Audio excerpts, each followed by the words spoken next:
շարունակում է կոշտռետորաբանությունը, չհաշված որ ունենք նաև գերիներ Բաքվում։ Գիտեք, նախ ես ուզում եմ, որ մենք էլի ես կոնֆերանսի ժամանակ էլ ասացի, տեսեք, երբ որ դուք Ադրբեջանի նախագահի ասածը ինձ ուղղված հարցի մեջ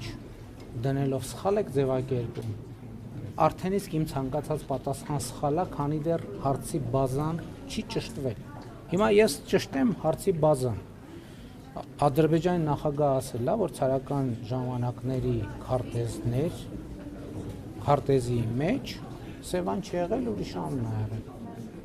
Հիմա ես էլ ասում եմ, այդ նույն քարտեզի մեջ Հայաստան կա, Ադրբեջան չկա, դա ինչ է նշանակում։ Այսինքն խոսքը վերաբերվում է, իմիջայլոց ես նախորդ բրիֆինգի ժամանակ խնդրեցի լրագրողը ինձ պետքա տեղեկություն փոխանցել, ես էլ իրան այդ քարտեզը պետք է փոխանցեի։ Այսինքն հասկանում եք, պետքա մենք ճիշտ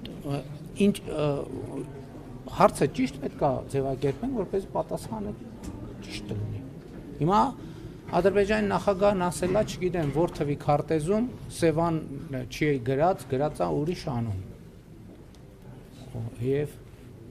ես էլ հարց եմ տալիս, ասում եմ, որ տենց հետ են գնում, միջև որ թիվը հետ գնանք։ Ինչ վերաբերվում է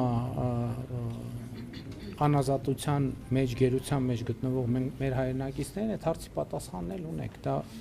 մենք ամենօրյա աշխատանք ենք անում այդ ուղղությամբ եւ ես եթե կա տեսակետ, որ պետք է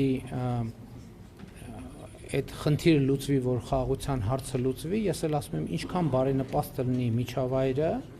Հայաստանի եւ Ադրբեջանի միջեւ, այդքան ավելի հեշտ կլուծվի նաեւ այդ հարցը։ Այսինքն դիտանկյան խնդիր է, եւ ես կարծում եմ, որ եթե եւ խաղաղությունը մնացած բոլոր հարցերն էլ կլուծի։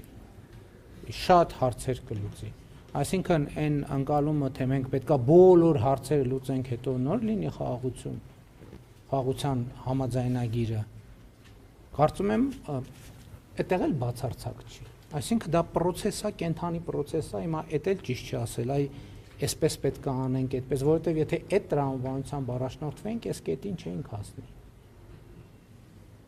Այսինքն խաղաղության այս կետին չէինք հասնի։ Հենց դրա համար է, որ մենք փորձում ենք